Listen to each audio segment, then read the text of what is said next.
राधे राधे दोस्तों, हमारे YouTube channel Rohini ज्ञान में आप सभी का स्वागत है। गौए पाली तभी बने कान्हा जी गोपाल, दूध दही से वो करे सबको माला माल।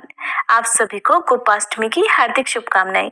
आज की इस वीडियो में आप गोपाष्टमी की कथा के साथ ही गौ माता की आरती भी सुनेंगे।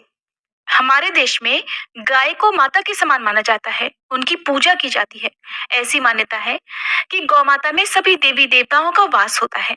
गौ माता की पूजा करने से सभी फल की प्राप्ति हो जाती है और गोपाष्टमी का जो दिन है, इस दिन उपवास भी रखा जाता है। कार्तिक मास के शुक्ल पक्ष की अष्टमी तिथि को गोपाष्टमी के नाम से जाना जाता है। भगवान श्री कृष्ण और उनके भाई बलराम दोनों का ही बचपन गोकुल में बीता था, जो कि ग्वालों की नगरी थी। गायों को पालने वाले लोगों को ग्वाले कहा जाता है। भगवान कृष्ण और बलराम जी को भी गौओं की सेवा और उनकी रक्षा करने का प्रशिक्षण दिया गया। गोपाष्टमी के दिन सूर्योदय से पहले उठकर नित्य कर्मों से निवृत्त होकर स्नान किया जाता है। फिर गौओं और उनके बछड़ों को भी स्नान कराया जाता है। गौ माता के अंगों में मेहंदी, रोली, हल्दी आदि के थापे लगाए जाते हैं।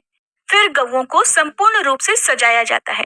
धूप, दीप, पुष्प, अक्षत, रोली, गुड़, जलेबी, वस्त्र और जल से गौ माता की पूजा की जाती है, आरती उतारी जाती है और इसी तरह से उनके बछड़े की पूजा भी की जाती है। पूजा करने के बाद गौ ग्रास निकाला जाता है। गौ माता की परिक्रमा की जाती है। परिक्रमा करने के बाद गौओं के साथ कुछ दूर तक उनके पीछे पीछे चला जाता है।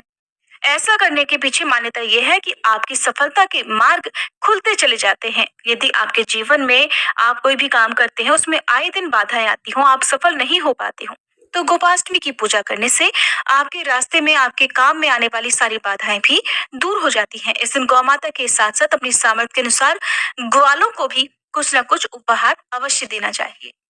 गोपाष्टमी की पौराणिक कथा के अनुसार जब कान्हा जी ने 6 वर्ष की आयु में प्रवेश किया, तब एक दिन वो अपनी मैया यशोदा से बोले कि मैया, अब तो हम बड़े हो गए हैं।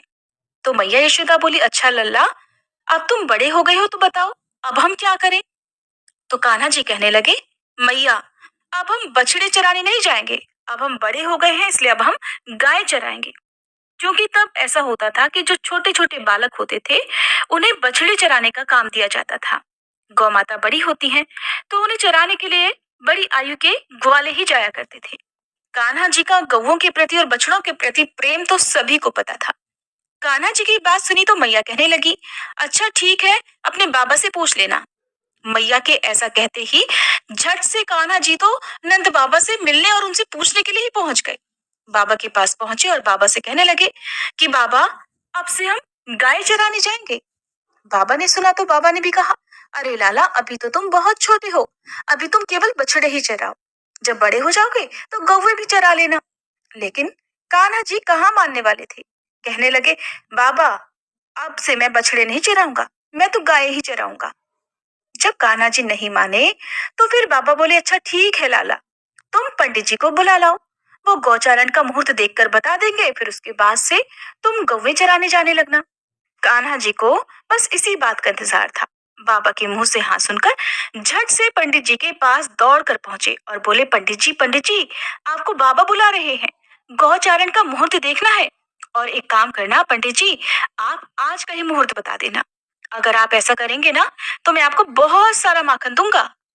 पंडित जी ने सुना तो कान्हा जी के मुख से माखन का प्रलोभन सुनकर पंडित जी समझ गए कि कान्हा जी को तो गौवे चराने की बहुत जल्दी है। अब पंडित जी नंद बाबा के पास पहुंचे, बार बार पंचांग देखकर गणना करने लगे। तब नंद बाबा ने पूछा, पंडित जी क्या बात है, आप बार बार क्या गिन रहे हैं। इधर कान्हा जी ने तो पंडित जी को पहले ही पट्टी पढ़ा दी थी। उन्होंने पंडित जी को ढेर सारा माखन देने का लालच जो दे दिया था। प्रभु के हाथों से माखन खाने का आनंद ही कुछ और है। पंडित जी नंद बाबा से कहने लगे कि क्या बताएं नंद बाबा जी, केवल आज का ही मुहूर्त है, उसके बाद तो अगले 1 वर्ष तक गौचारण का कोई मुहूर्त ही नहीं है। पंडित जी की बात सुनकर अब नंद बाबा ने भी अपने लाला को गौचारण की स्वीकृति दे दी। अब भगवान जो भी कार्य जिस समय भी कर ले, वही शुभ मुहूर्त बन जाता है। उस दिन भगवान ने गौचारण आरंभ किया। अब वह शुभ तिथि थी कार्तिक मास के शुक्ल पक्ष की अष्टमी तिथि। भगवान के पहली बार गौचारण आरंभ करने के कारण ही ये तिथि गोपाष्टमी कहलाई। मैया यशोदा ने अपने लल्ला का श्रृंगार किया। पूरा श्रृंगार करने के बाद जैसे ही वो उनके पैरों में जूतियां पहनाने लगी तो लल्ला ने मना कर दिया। कान्हा जी बोले, मैया, अगर मेरी गौएं जूतियां नहीं पहनती तो भला मैं कैसे पहन सकता हूँ? अगर पहना सकती हो तो पहले मेरी सभी गौओं को जूतियां पहना दो, तब मैं भी पहन लूंगा। कहते हैं कि तब भगवान जब तक वृंदावन में रहे, उन्होंने अपने पैरों में कभी भी जूतियां नहीं पहनी। वो जब भी गौओं को चराने के लिए जंगल में जाया करते, नंगे पांव ही जाया करते। आगे आगे गौवे और उनके पीछे पीछे बांसुरी बजाते हुए कान्हा जी उनके पीछे पीछे बलराम जी और उनके साथ उनके ग्वाल बाल चला करते। इस प्रकार से विहार करते हुए भगवान ने उस वन में प्रवेश किया। कहते हैं तभी से भगवान की गौचारण लीला का आरंभ किया। जब भगवान गौवे चराते हुए वृंदावन तक जाते तो उनके चरणों से वृंदावन की भूमि बहुत पावन हो जाती और वह वन गौओं के लिए हरी भरी घास से युक्त एक रंग बिरंगे पुष्पों की खान बन गया था। गोपाष्टमी के दिन गोवर्धन पर्वत, गाय और बछड़े और गोपाल जी की पूजा करने का विधान है।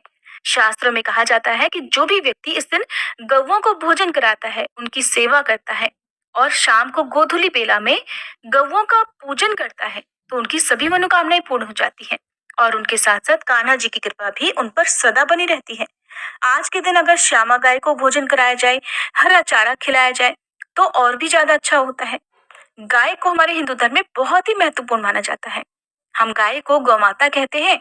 तो जिस तरह से एक माँ अपनी संतान को हर सुख देना चाहती है, ठीक उसी प्रकार से गौ माता भी अपनी सेवा करने वाले सभी भक्तों को सारे दुखों से दूर कर देती है, उनकी हर मनोकामनाएं पूर्ण कर देती हैं। आज के समय में हर जगह पे आपको गौ माता नहीं मिल पाएंगी। शहरों में रहने वाले लोग अगर आसपास गौशाला में जाकर दान करें, अगर आपके घर पर ग्वाले दूध लेकर आते हो तो आप गोपाष्टमी के दिन जो भी गौग्रास निकालते हैं, वो सब भी, या जो ग्वालों को उपहार दिया जाता है, वो सब भी उन्हीं दूध वाले लोगों को दे सकते हैं। इसके अलावा गौ माता की पूजा जरूर करनी चाहिए। मंदिर में आप गौ माता की मूर्ति का दान भी कर सकते हैं। आप अपनी सामर्थ्य के अनुसार मिट्टी की, सोने की, चांदी की या पीतल की गौ माता का भी दान कर सकते हैं। गोपाष्टमी के दिन पूजा कैसे की जाती है, गोधूली बेला का मुहूर्त कब से कब तक रहेगा, इसकी जानकारी हमारे चैनल पर आपको पहले से ही मिल गई होगी। अगर आपने वो वीडियो नहीं देखी है तो जरूर देख लीजिएगा।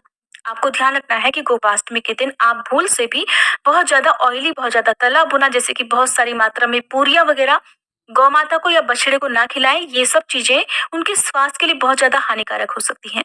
अगर हो सके तो आप आटे का पेड़ा, गुड़ और रोटी, चने की दाल, हरा चारा, हरे मटर, ये सब उन्हें खिला सकते हैं।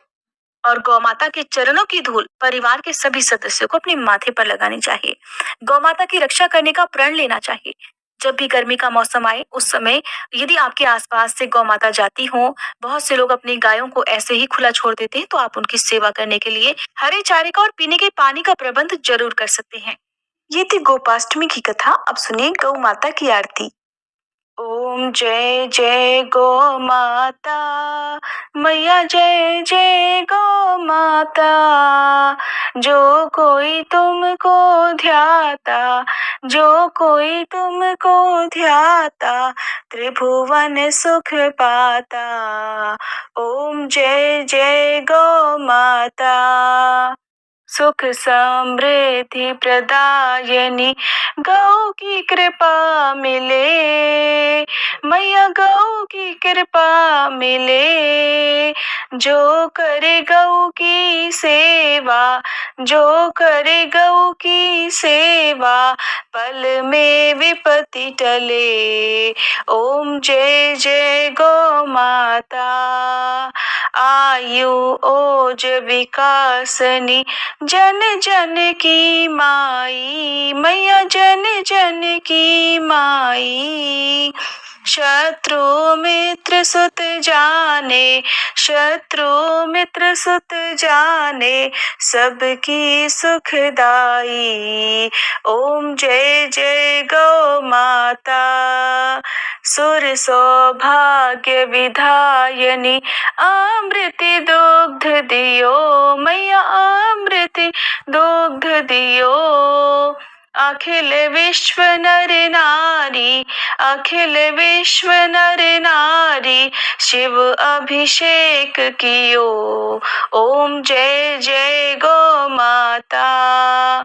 ममता मई मन भावनी तुम ही जग माता, मैया तुम ही जग माता। जग की पालनहारी, जग की पालनहारी, कामधेनु माता। ओम जय जय गौ माता। संकट रोग विनाशिनी सुर महिमा गाई, मैया सुर महिमा गाई। गौशाला की सेवा, गौशाला की सेवा, संतन मन भाई। ओम जय जय गौ माता। माँ गौ की रक्षा हित हरि अवतार लियो, मैया हरि अवतार लियो। गौपालक गोपाला, गौपालक गोपाला, शुभ संदेश दियो। ओम जय जय गौ माता। श्री गौ माता की आरती जो कोई सुत गावे, मैया प्रेम सहित गावे। पद्म कहत वे तरणी, पद्म कहत वे तरणी, भव से तर जावे। ओम जय जय गौ माता। ओम जय जय गौ माता, मैया जय जय गौ माता। जो कोई तुमको ध्याता, जो कोई तुमको ध्याता, त्रिभुवन सुख पाता। ओम जय जय गौ माता।